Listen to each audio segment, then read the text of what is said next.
जीवमजीवं दब्बं जणवरवसहेण जीर्णे दिठम् देविन्दविन्दवन्दम् वन्दे तं सर्वदा शिरसा।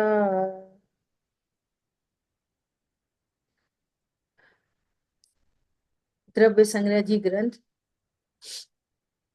अभी मंगलाचरण करते करते ख्याल में आया कि ये सारी प्राकृतिक आपदाएं हैं जिनमें हम कुछ नहीं कर सकते, परंतु आज अपने पास इतनी सुंदर आर्ट ऑफ लिविंग है ना, कि इन जो प्राकृतिक आपदाओं में जो अनंत राग द्वेष होते, उस राग द्वेष से बचकर, है ना, अल्प राग द्वेष में काम होते हुए अपने स्वरूप की मुख्यता से काम कर सकते हैं। नहीं। बोलो, ऐसी अनेक आपदाएं उपसर्ग परिचय मुनि राजों को आते हैं, अनेक उपसर्ग परिचय आते हैं, हम्म, है ना। हम्म, वे ही हमारे आदर्श हैं। और अपनी चर्चा भी मुनिराज की चल रही है, गाथा ही मुनिराज की चल रही है ना। नहीं। हम्म, देखो देखो मुनिराजों पर कैसे कैसे उपसर्ग हुए। धन्य धन्य वे साधु साहसी, आराधन से नहीं चिगे। उनको निज आदर्श बनाओ, उर्मे समता भाव धरो। व्यग्र न हो, क्षुब्ध न हो। व्यग्र न हो मतलब नो एक्साइटमेंट और नो डिप्रेशन। तो ये साम्य भाव कैसे आएगा? मुनिराजों को ऐसा साम्य भाव कैसे आता है कि मैं ध्रुव हूं, परिपूर्ण हूं, परिपूर्ण हूं, है ना। हम्म, ऐसा जानने से साम्य आता है। क्या बोला? और जब तक अपने परिपूर्ण पने का निर्णय नहीं करेंगे तो समता नहीं आ सकती। आई बात ख्याल में? और साइड बाय साइड करणान योग का श्रद्धान। क्या श्रद्धान? जैसे मुनिराज है, ऐसे उपसर्ग परिचय में साम्य भाव कैसे रख लेते हैं कि बाहर में पुण्य पाप साता असाता के उदय का श्रद्धान। क्या बोला? बहुत इंपॉर्टेंट। बाहर में पुण्य पाप साता असाता के उदय का श्रद्धान, और अंतरंग में अनटच इफेक्टलेस फुल्ली सेव का श्रद्धान। बस बात बन गई पूरी की पूरी। आ रही बात ख्याल में? हाँ जी। बाहर में देखो, बाहर में जैसे भी चर्चा आई थी, क्या आई थी कि हम जंगल में जाएं, है ना, और शेर आ जाए तो क्या करेंगे? शेर आ जाएगा तो क्या करेंगे? तो सुनो, यदि असाता का उदय हुआ तो जंगल में शेर नहीं, घर में ही कोई विपदा आ जाएगी। क्या बोला? हाँ जी। ख्याल में आ रही है बात? हम्म। और अंतरंग में साता का उदय होए तो जंगल में भी कोई नहीं बिगाड़ पाएगा। ख्याल में आ रही है बात? हम्म। कितनी बार घरों में सांप निकल जाता, कुछ नहीं करता, निकल जाता ऐसे। हम्म। और कितनी बार बाहर गए तो जरा सा पैर स्लिप हुआ तो हड्डी टूट गई। तो निमित्ताधीन दृष्टि क्या बोलती है? बाहर गए इसलिए हो गया। ख्याल में आ रही है बात? हम्म।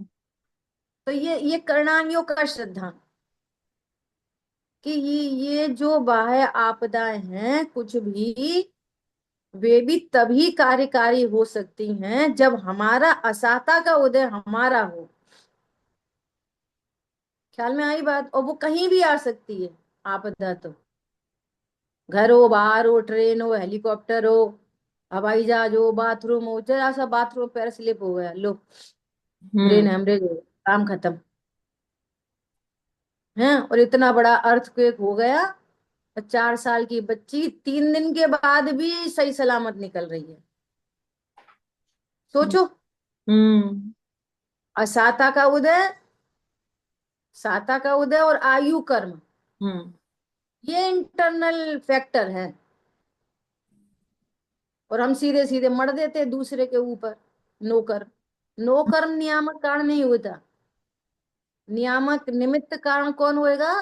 कर्म का उदय। और अपनी बात करें, जो मैं हूं अल्टीमेट, वहां तो कोई साता असाता का उदय भी काम नहीं करता। मेरा तो कोई बाल वहां का कर ही नहीं सकता। देह छूट जाए, मेरा कुछ नहीं छूट सकता, न द्रव्य, न गुण, न पर्याय, न एक प्रदेश, ना ही एक गुण। समझ में आ रही है? हम्म। बोलो, ऐसा श्रद्धान रिलैक्स रखता है, ऐसे समता आती है। समता कैसे आती है? ऐसे आती है समता। हम्म। समता का नाटक करने से समता नहीं प्रकट होती है। वस्तु स्वरूप समझने से साम्य भाव आता है। क्लियर? बहुत सुंदर दीदी, बहुत सुंदर। Thank you. Okay, welcome. देखो क्या कह रहे हैं आगे।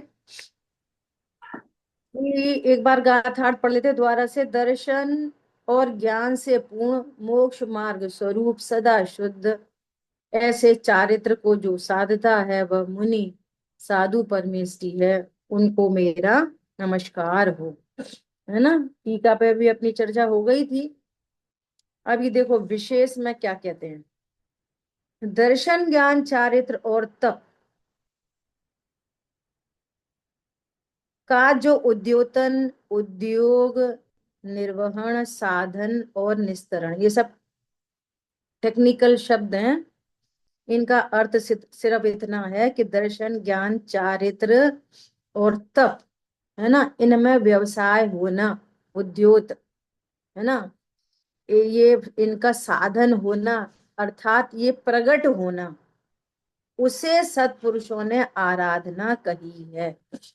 अब देखो यहाँ पे आराधना शब्द आया ना। हालांकि कल लास्ट क्लास में अपन ने बहुत चर्चा की साधना के ऊपर, है ना।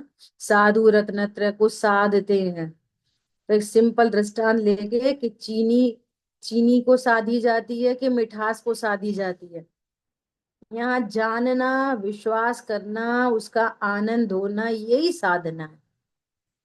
ठीक है। अब यहाँ पे दूसरा शब्द आ गया, आराधना, है ना। आराधना।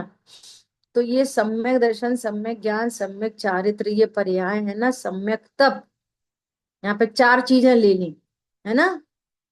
तो इन 4 चीजों में ये आराधना है, ये सम्यक दर्शन, ज्ञान, चारित्र और तप, ये पर्याय हैं। सम्यक पर्यायों को आराधना कहते हैं। आराधना किसको कहते हैं?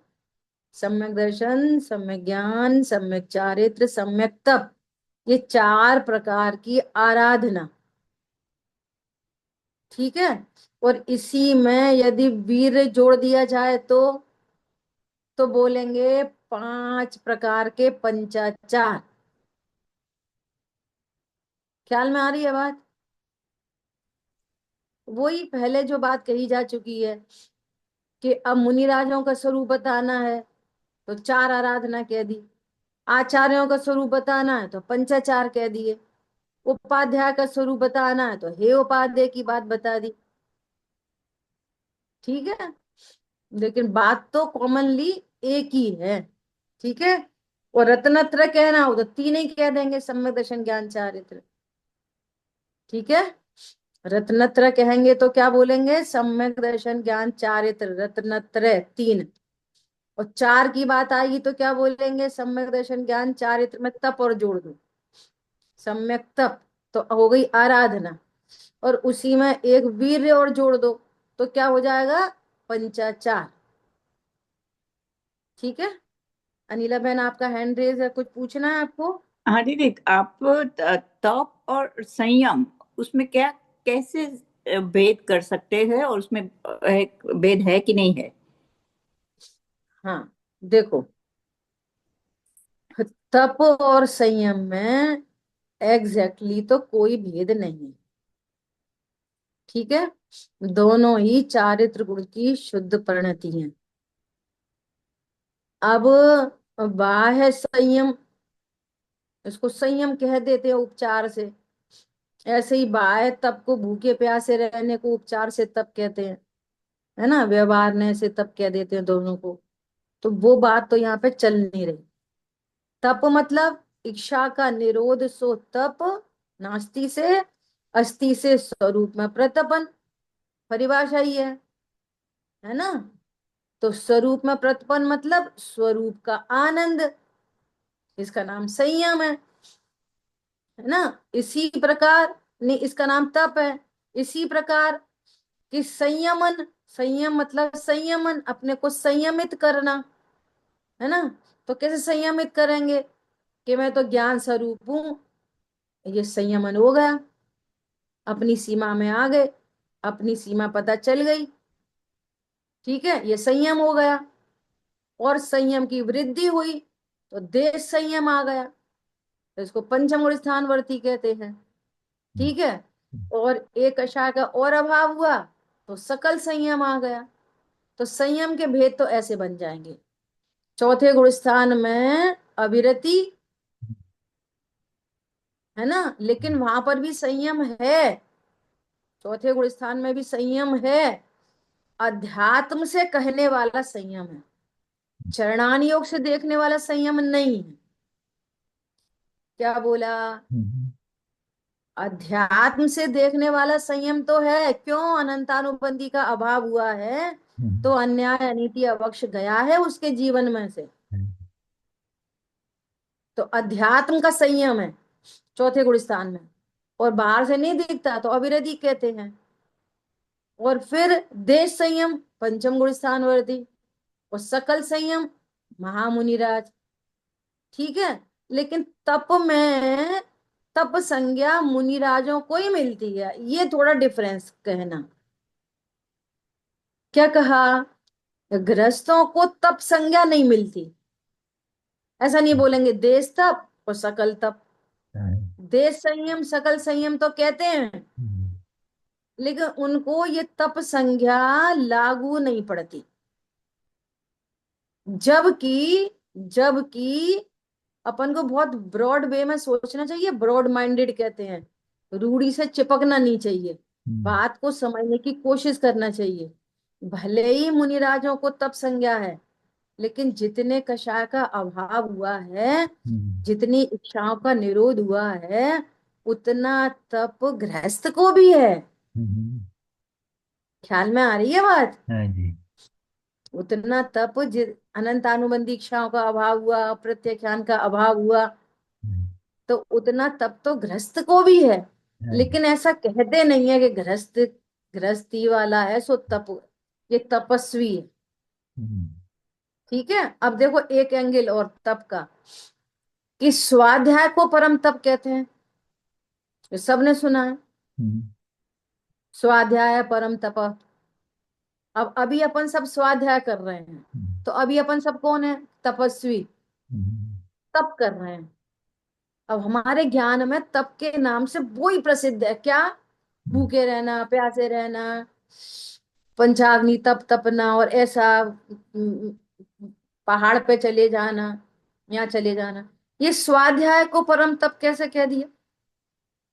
ऐसे कह दिया कि अभी हम जो स्वाध्याय करने बैठे हैं, बोलो अभी पाप रूप इच्छाओं का निरोध है कि नहीं, चल रहा कि है नहीं चल रहा? चल रहा है। एक बात। दूसरी बात, हम अपने स्वरूप को समझने की कोशिश कर रहे हैं, सुनना बहुत ध्यान से, तो हमारी मिथ्या इच्छाओं का अभाव हो रहा है। क्या बोला? मिथ्या इच्छा, क्या? कि मुझे सुखी होने के लिए परद्रव्य चाहिए। अभी किसी से पूछो स्वाध्यायी से, बोलो परद्रव्यों से सुखी दुखी होते कि नहीं, तो बोलेंगे नहीं। ख्याल में आ रही है? तो मिथ्या इच्छाएं मिटती हैं स्वाध्याय करने से। तो स्वाध्याय भी परम तप है। और बाकी जो तप प्रकट होते हैं ना, देश संयम, सकल संयम और तप, वो स्वाध्याय से ही प्रकट होते हैं। इसलिए स्वाध्याय को उनसे बड़ा तप कहा है, परम तप कहा है। ये पूरी व्याख्या हुई आपकी इस तप की और संयम की। जो केस टेबल पे आए उसको सांगो पांग निर्णय करना चाहिए उस चीज का। ख्याल में आ रही है बात? अब लिखी नहीं मिलेंगी ऐसे या की ऐसी, और समझना पड़ेगी बात आपको। ठीक है, चलो बढ़े आगे। देखो क्या कह रहे हैं कि बहिरंग चतुर्वेद दर्शन ज्ञान चारित्र और तप, ये आराधना के बल से, और सम्यक दर्शन, सम्यक ज्ञान, सम्यक चारित्र और सम्यक तप, देखो आ गई ना आराधना, ये चारों आत्मा में निवास करते हैं। इस कारण आत्मा ही मुझे शरणभूत है। देखो आराधना क्या हुई? आराधना द्रव्य गुण के पर्याय। बोलो पर्याय, कौन सी पर्याय? दर्शन ज्ञान चारित्र की चारित्र गुण सम्यक की पर्याय। पर्याय, है वर्तमान ना? चारित्र की पर्याय। हाँ, सब सम्यक ज्ञान की, ज्ञान की, श्रद्धा की, चारित्र की सम्यक पर्याय, ये है आराधना। ये आराधना कब कहलाती हैं?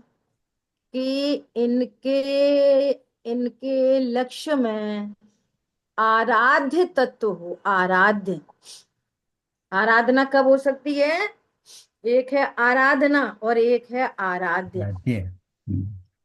ये पर्याय किसकी आराधना करती हैं? आराध्य की। वो आराध्य कौन है?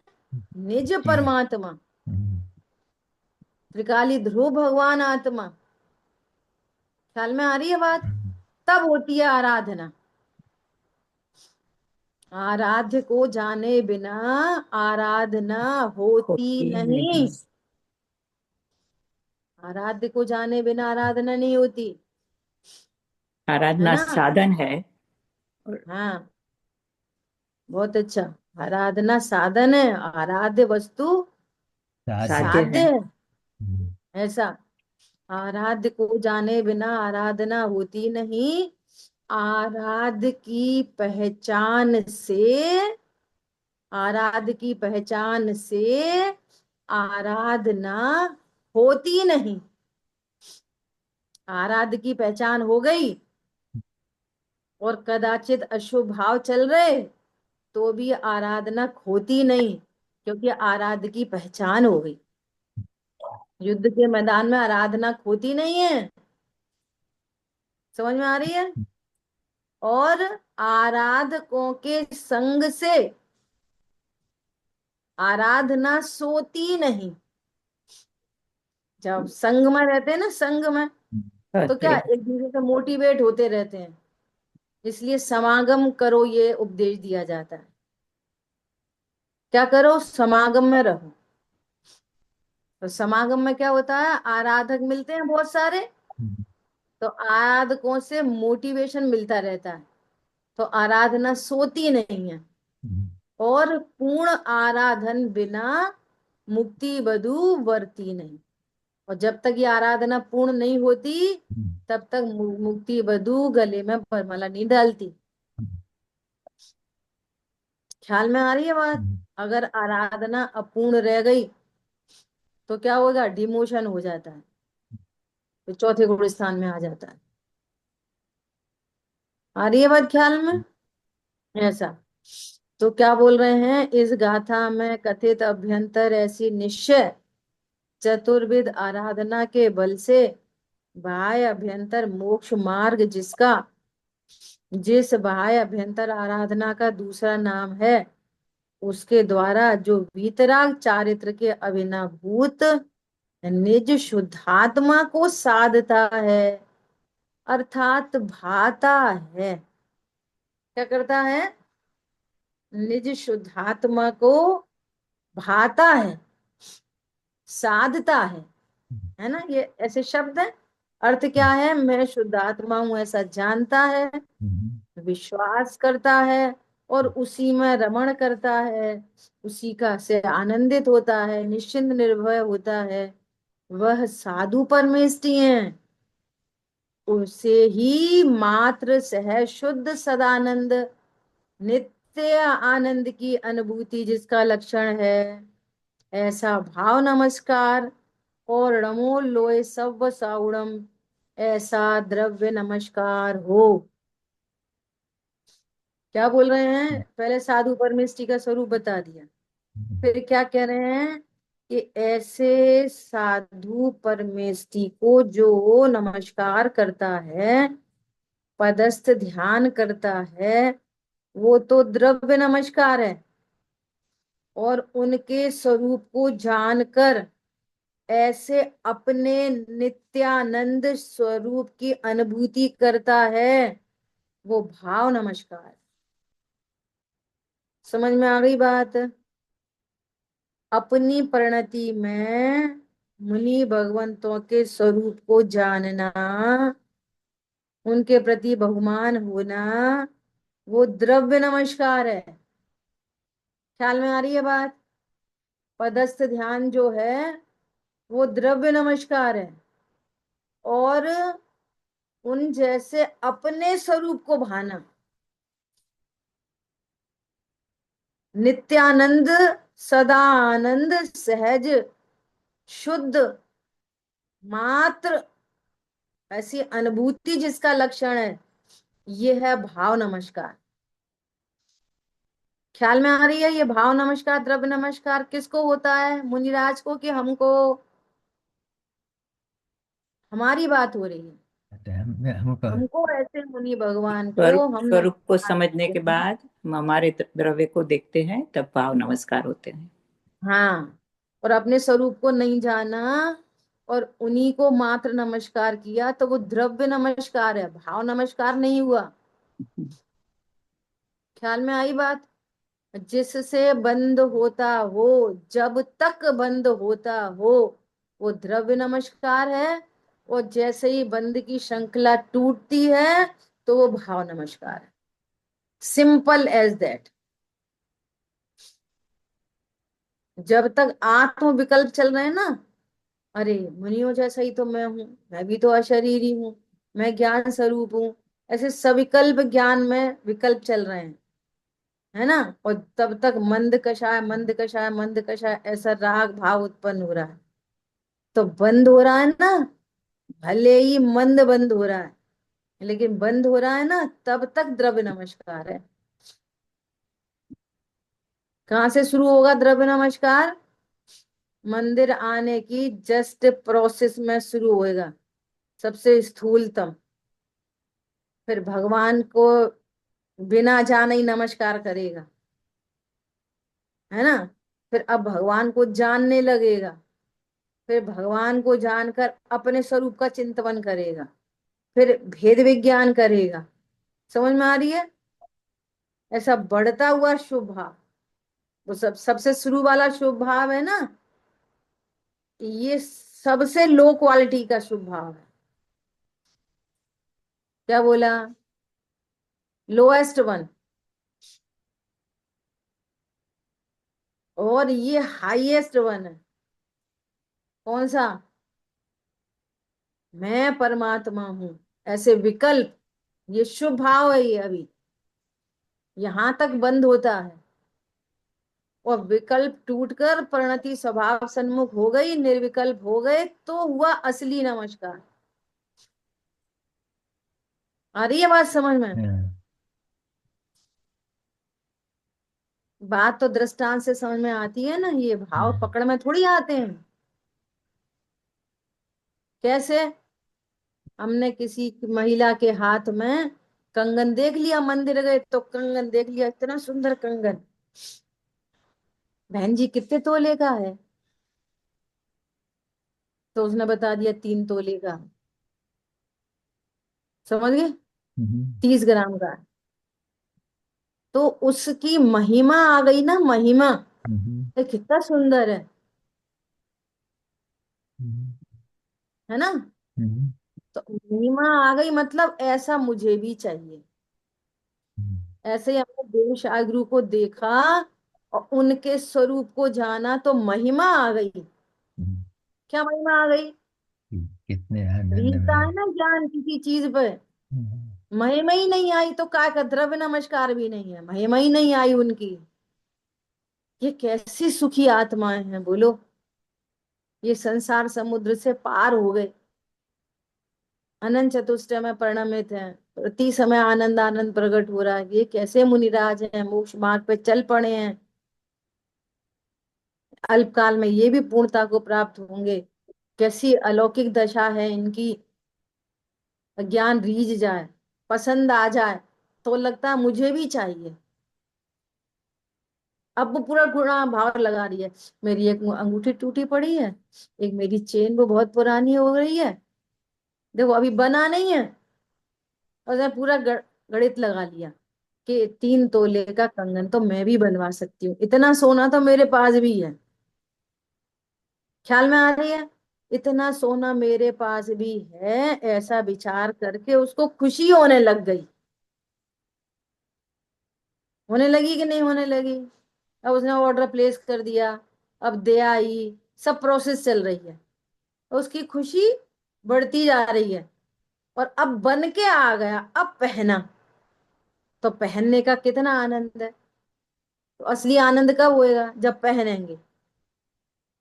ख्याल में आई है? तब हुआ वो भाव नमस्कार। अरे ऐसा ही शुद्ध आत्मा तो मैं भी हूं। अब हुआ भाव नमस्कार। और जब तक विकल्प भी चल रहे हैं, स्वात्म विकल्प भी चल रहे हैं, तब तक द्रव्य नमस्कार है। और एक लाइन में बोलो कि जब तक बंध हो रहा है तब तक द्रव्य नमस्कार, और जहां से बंधन मिटा वो है भाव नमस्कार। ख्याल में आई बात? इससे सरल और क्या हो सकता है बोलो। ये है भाव। पंडित साहब ने लिखा है ना, निज में ही रम जाऊं, पर मैं निज में रम जाऊं, और अभिनंदन है तेरा। यही आपका अभिनंदन है। भगवान का अभिनंदन कब होएगा? जब मैं निज में रम जाऊं, तब आपने उनका अभिनंदन किया। और उनको भगवान देखते रहे और अपने को पामर देखते रहे, तो वास्तव में ये भगवान की विराधना कर रहे हो आप। हम तो स्त्री पुरुष हैं, पर आप भगवान हो। वो टूटी फूटी अंगूठी कैसे समझ में आ जाती है कि इससे हमारा कंगन बन जाएगा? वो पुरानी चेन से कैसे पता चल जाती है कि इससे कंगन बन जाएगा? बोलो कैसे पता चलती है? द्रव्य दृष्टि से। सोना के द्रव्य क्योंकि जो मेरी देखकर। चेन है ना वो सोने की है। पर्याय भले ही मलिन है, पर्याय भले ही पुरानी है, अंगूठी पर्याय भले ही टूटी है, सोना तो पूरा 3 तोले है। द्रव्य दृष्टि से कितना आनंद हो जाता है बोलो। ख्याल में आ रही है बात? और यहाँ नहीं पकड़ में आ रही है। मैं भी जीव हूं और वे भी जीव है। मेरी टूटी अंगूठी भी सोना है, इसका कंगन भी सोना है, दोनों सोना है। समझ में आ रही है? कुछ नहीं आ रही? कुछ आ रही है कि पूरी आ रही है? पूरी आ हमने बोला रही है। कुछ समझ में आ रही है कि हाँ कुछ आ रही है? बहुत बढ़िया कुछ दीदी। आ रही है कि पूरी आ रही है? बोलो इधर टूटी चेन पड़ी है, इधर टूटी अंगूठी पड़ी है, आप कैसे रिलैक्स हो कि ऐसा कंगन मुझे बन जाएगा? ऐसी कौन सी बात है जो आप उसमें कंगन देख रहे हो? और बिल्कुल निश्चिंत हो, ऐसा कंगन मैं भी पहन सकती हूँ। कैसे द्रव्य निश्चिंत हो बोलो? द्रव्य सुरक्षित है इसमें, एक ज्ञान। द्रव्य दृष्टि, द्रव्य दृष्टि। सोना पूरा है, पर्याय भले कैसी है, ऐसी मैं जीव द्रव्य पूरा हूं, भले पर्याय कैसी है। अज्ञान हो, राग देश, खाने पीने उठने बैठने लड़ने झगड़ने कैसे परिणाम हो, हूं तो मैं जीव ही। देव कौन है? जीव। गुरु कौन है? जीव। ऐसे भाव नमस्कार होता है। आ रही है बात समझ में? बहुत इंपॉर्टेंट बात है, सरल है, कठिन नहीं है बिल्कुल भी। ठीक है, देखो, इस भांति उपरोक्त प्रकार से 5 गाथाओं द्वारा मध्यम प्रतिपादन से पंच परमेष्टि का स्वरूप जानना, अथवा निश्चय से जो अनंत सिद्ध आचार उपाध्याय और साधु ये 5 परमेष्टि हैं, मतलब 5 ये जो शुद्ध पर्याय हैं, वे आत्मा में स्थित हैं। क्या बोला? ये आत्मा की अवस्थाएं हैं, ये आत्मा की पर्याय हैं। कौन? अनंत सिद्ध आचार उपाध्याय साधु, ये पांचों की पांचों पर्याय कहाँ पर स्थित हैं? शरीर में, कर्मों में, नग्न दिगंबरत्व में, परम उदारिक देह में। कहाँ पर है ये स्थित, ये पांचों की पांचों पर्याय? आत्मा में। आत्मा में। सुनो ध्यान से, आत्मा अनंत नहीं होता, आत्मा सिद्ध नहीं होता, आत्मा की अवस्था है। ख्याल में आ रही है? सोना अंगूठी नहीं होता। सुनो ध्यान से, सोना अंगूठी नहीं होता। क्यों? लॉजिक, अंगूठी टूट गई, और सोना अगर अंगूठी होता तो अंगूठी के टूटने पर सोना भी टूट जाता।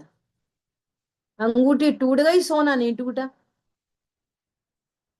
चेन गल गई पूरी, लिक्विड हो गई, सोना नहीं टूटा। इसका मतलब सोना द्रव्य अलग चीज है और पर्याय अलग चीज है, और रहते एक साथ हैं।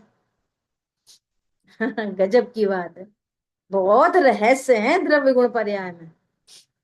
रहते एक साथ हैं, पर्याय द्रव्य नहीं बनती और द्रव्य पर्याय नहीं बनता।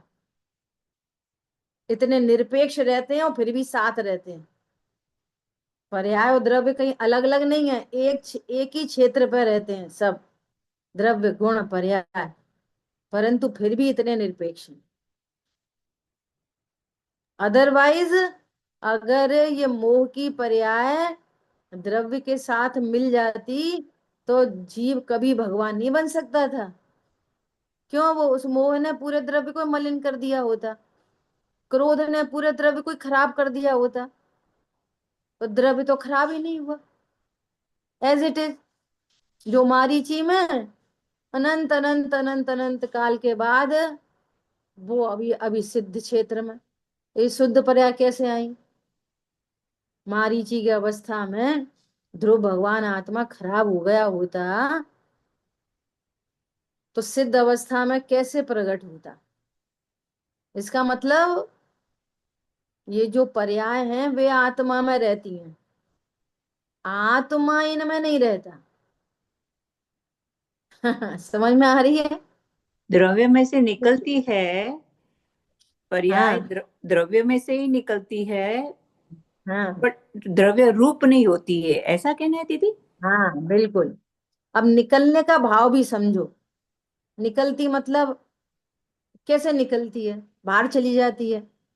परिणमन मतलब निकलती है। द्रव्य कैसा है? कथनचित अपरिणामी, कथनचित परिणामी। गुणों की तरफ से देखेंगे तो अपरिणामी, द्रव्य की तरफ से देखेंगे अपरिणामी, है ना? परमानेंसी विद द चेंज, तो ये जो चेंज है ना उसका नाम है निकलती है, और वस्तु परमानेंट रहती है। आप ऐसा बोलो सोने में से अंगूठी निकलती है, तो कैसे निकलती है? मतलब परिणमन, निकलना मतलब परिणमन, उत्पाद व्यय, प्रति समय उत्पाद हो रहा है और प्रति समय वस्तु वस्तु बनी रहती है। ठीक है, ऐसा। सो क्या कह रहे हैं, ये 5 परमेष्ठी वे भी आत्मा में स्थित हैं, इस प्रकार आत्मा ही मुझे शरण है। उनको शरण कौन है? आत्मा। तो हमको शरण कौन होना चाहिए? पंच परमेष्ठी। आत्मा, हमको भी आत्मा। मेरी आत्मा। वे इतने सुखी क्यों हैं कि अपने को आत्मा जानते हैं तो हम्म, सुखी हैं। हम्म, हम सुखी क्यों हैं कि हम उनकी पूजा करते हैं। नहीं, हम भी आत्मा है। नहीं, वे कह रहे हैं तुम्हें सुखी होना है, हमारे मुंह में लड्डू है, हमको बहुत मीठा मीठा लग रहा है, तो तुम भी क्या करो, मिर्ची खाओ। तो तुम भी लड्डू खाओ। क्यों, आपको बहुत मजे आ रहे हैं। हाँ, मैंने तो लड्डू खाया है, बहुत अच्छा लग रहा है। तो हम क्या कर रहे हैं मीठा मुंह करने के लिए कि तुम मिर्ची खाओ। हैं? वे सुखी कैसे हैं अपने को आत्मा जानकर, तो हम कैसे सुखी हो अपने को आत्मा जानकर। तुम पंच परमेष्ठी को क्या करें कि कुछ नहीं करो, तो उनको नमस्कार करें कि नहीं करें। कि उनको नमस्कार का मतलब ये है कि तुम अपने को आत्मा जानो। समझ में आ गई बात। अपने को आत्मा नहीं जाना तो उनको नमस्कार नहीं किया। तुमने कंगन देखा और तुम्हें कुछ समझ में नहीं आई, और घर में 5 तोले सोना रखा है, और कंगन देख के कुछ समझ नहीं आई, तो तुम्हारे पास सोना नहीं है फिर, या तो कोई और चीज है, और या फिर तुम्हें उसकी कीमत नहीं पता। क्या बोला, द्रव्य दृष्टि नहीं है तुम्हारे पास। ए हमारी तो कहाँ अंगूठी टूटी है, हमारी तो चेन ऐसी बेकार सी हो रही है, इसके कहाँ कंगन बनेंगे। तो तुम क्या हो, पज्जय मूढ़ा पर समय, पर्याय में मूढ़ हो। तुम द्रव्य स्वभाव की कीमत नहीं जानते, वैल्यू नहीं है तुमको द्रव्य स्वभाव की। ऐसे ही अपने निज परमात्मा की कीमत नहीं है आपके पास। वो कीमत लानी है उनके दर्शन करके। समझ में आया। शुद्धात्म और पंच गुरु जग में शरणों दोए नहीं है। क्या बोला, शुद्धात्म और पंच गुरु जग में शरणों दोए नहीं है, जग में शरणों एक। मेरी आत्मा। दो शरण नहीं है, दो दो नाव की सवारी करके भव समुद्र नहीं पार कर सकोगे। हम्म, बीच में शुभ भाव आएंगे, लेकिन ये ख्याल में रहेगा क्या, तो कितना स्पष्ट लिखा है कि ये आत्मा में, इस कारण आत्मा ही मुझे शरण है, पंच परमेष्टि शरण नहीं है। क्या बोला,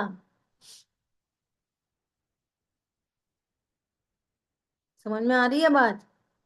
अब ऐसे पढ़ लेंगे तो कोई समस्या नहीं है, और उसमें बोलेंगे ना गद्य में तो समझ, तो दिक्कत आएगी, और पद्य में बोलते रहेंगे तो कोई दिक्कत नहीं। गा गा के बोलते रहेंगे कुछ भी, उसी को हिंदी शुद्ध हिंदी में बोलोगे तो रोंगटे खड़े हो जाएंगे, लड़ाई लड़ने लग जाएंगे। ऐसा कैसे कह दी, क्या कह दिया, आप पढ़ ही रहे हो, वही पढ़ रहे हो। यह मोह तड़क कर टूट पड़े तब सार्थक फल पूजा मेरी या तेरी। तो किसी से बोले क्यों तुम पूजा कर रहे हैं, कि हाँ, तब मोह टूट गया कि नहीं, तो तुम्हारी पूजा बेकार है, तो लड़ने लग जाएंगे, और पढ़ के खुद ही आ रहे हैं। इनको, प्रीति को हंसी आ रही है। सही बात है कि नहीं, बोलो। शुद्धात्म प्रभा जो अनुपम फल में, उसे खोजने आया हूं। खोजने आए कि नहीं आए, झूठ बोलते रहते। क्या खोजने आए, पूजा करने आए, तो क्या खोजने आए, कुछ नहीं, हम तो पूजा करने आए बस। कि कुछ खोजना भी पड़ता है, हमें पता ही नहीं। अरे भैया, अपने स्वरूप को जानो, गजब की बात है। इस गाथा में कहे अनुसार संक्षेप में पंच परमेष्टि का स्वरूप जानना, और विस्तार से पंच परमेष्टि के स्वरूप का कथन करने वाले ग्रंथों में से जानना। ठीक है। देखो, अभी ये चर्चा करते करते मुझे सुबह की एक बात याद आ रही है। दीदी मुझे भी एक प्रश्न है बच्चा, दीदी एक। हाँ बोलिए। जो ये अभी मुनि का स्वरूप हुआ ना, जब भी हम हम्म अभी निश्चय से देखेंगे ध्याता, ध्यान, ध्येय हम्म हम्म और उसका फल, तो वहां हम्म निश्चय में ध्याता तो आत्मा पोते स्वयं होएगा, और हम्म। ध्येय में क्या लेना? ध्यान में तो वितरागी पर्याय होगी और उसका फल संवर होगा, मगर ध्येय में क्या लेना? सभी बदल जाएंगे, बस ध्यान से सुनो। समय तो अपना हुआ है। ध्याता आत्मा नहीं है। क्या बोला? हाँ, वर्तमान ज्ञान पर्याय होगी ज्ञान ना। पर है। हाँ, ऐसा। नहीं, मगर दीदी अब गुरुदेव ने ये का, सुनो गुरुदेव ध्यान से। का मैं प्रवचन है आपकी ना। बात समझ गई। हाँ। मैं आपकी बात समझ गई, अभी आप सुनो। ध्याता ज्ञान की पर्याय होती है, और अभेद से पूरी आत्मा कहते हैं, ये अभेद नय है। बराबर। जैसे हम आपको बोलें कि मैंने आपको देखा, अभी दृष्टांत है। हम्म। और देखती है आंख, अकेली आंख, कान नहीं देखते, नाक नहीं देखती, मुंह नहीं देखता, देखती तो अकेली आंख है। और अभेद विवक्षा में क्या बोलते हैं? अरे मैंने देखा आपको। बराबर। ऐसे ही ध्याता मतलब आत्मा, और हम्म। पर्टिकुलर ढूंढने जाएंगे तो आत्मा में ज्ञान। समझ आई बात? अभी अभी अभी इसको नक्की करना, ज्ञान तो व्यवहार हो कि निश्चय हो, दोनों में ध्याता ज्ञान की पर्याय है। निश्चय में भी, व्यवहार में भी। ठीक है। बराबर। अब ध्येय हाँ। कौन है? ध्येय कौन है? जिस ज्ञान की पर्याय में लक्ष्य देव शास्त्र गुरु का है, तो वो व्यवहार ध्यान है, और ध्येय हो गए देव शास्त्र गुरु। अपनी यहाँ कितनी चर्चा आ गई अभी, मैं अभी दिखाऊंगी यहाँ से आपको, पहले अभी समझ लो। ठीक है। और निश्चय से ध्येय शुद्धात्मा, व्यवहार से ध्येय देव शास्त्र गुरु, और निश्चय से ध्येय शुद्धात्मा। अब ध्यान क्या चीज है? ध्यान, ध्यान है इसी ज्ञान की पर्याय की निरंतरता, सो ध्यान। एकाग्र चिंता निरोधो ध्यानम। जब यही ज्ञान की पर्याय देव शास्त्र गुरु का लक्ष्य किए रहेगी, कंटिन्यूटी में रहेगी, पहली पर्याय ज्ञान और उसी पर्याय की निरंतरता, सो ध्यान, है ना? तो वो कहलाएगा शुभ ध्यान, और ये कहलाएगा शुद्ध ध्यान। अब उसका फल आएगा। क्या फल आएगा? निश्चय ध्यान का फल अग्रहित मिथ्यात्व का अभाव, या संवर निद्रा की प्राप्ति। और देवशास्त्र गुरु का ध्यान, उसका फल ग्रहित मिथ्यात्व का त्याग। और ध्यान को दूसरे शब्दों में बोलो कि देवशास्त्र गुरु के स्वरूप को जानना ध्यान, और शुद्धात्मा के स्वरूप को जानना सो निश्चय ध्यान। सबसे इजी टू इजी। ठीक है। अब इनमें कहीं से कहीं तक परेशान होने की जरूरत नहीं। पेज नंबर निकालो आप, 53। अभी ऑथेंटिक कर ले रहे, 387। देखो यहाँ पे कितना क्लियर लिखा है। शुद्धोपयोग में आत्मा ध्येय है। निकालो पेज नंबर 387, गुरुदेव श्री के प्रवचन गाथा 53 पर।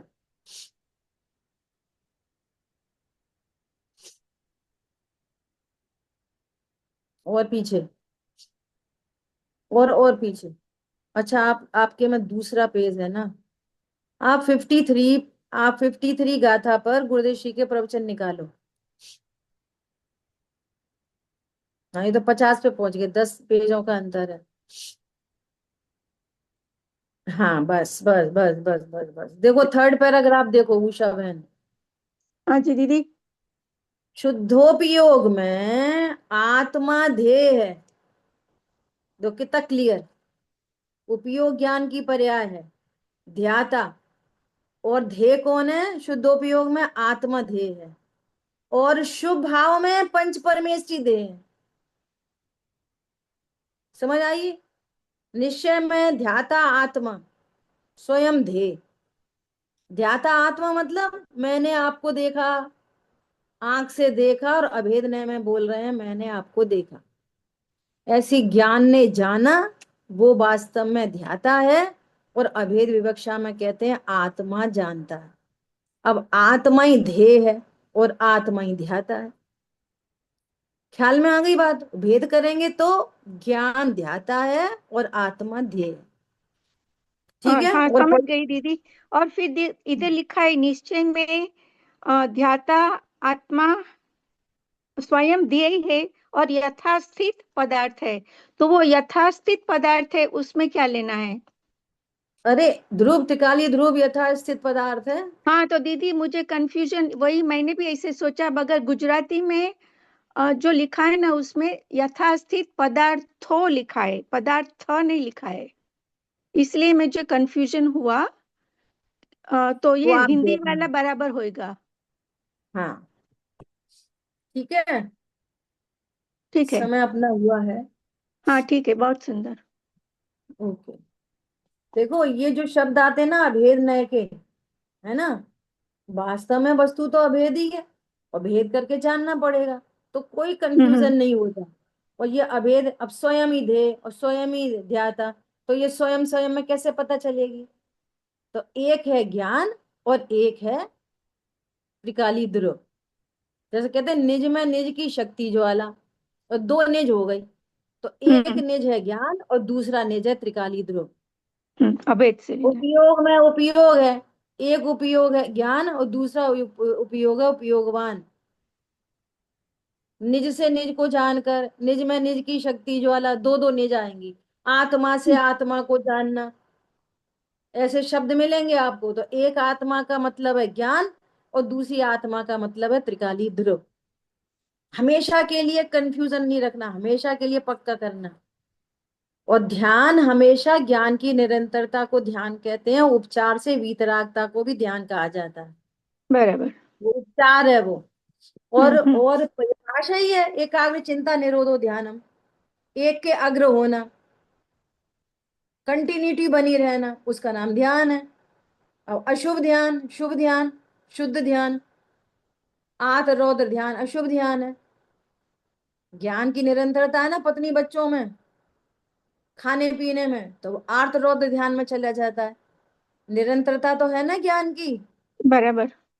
अशुभ ध्यान बनते हैं ऐसा। ठीक है। वहां भी अग्रता हम्म, होती है ना, वो अर्थ ध्यान में भी ये वैसे ही। ये ये बराबर, हाँ।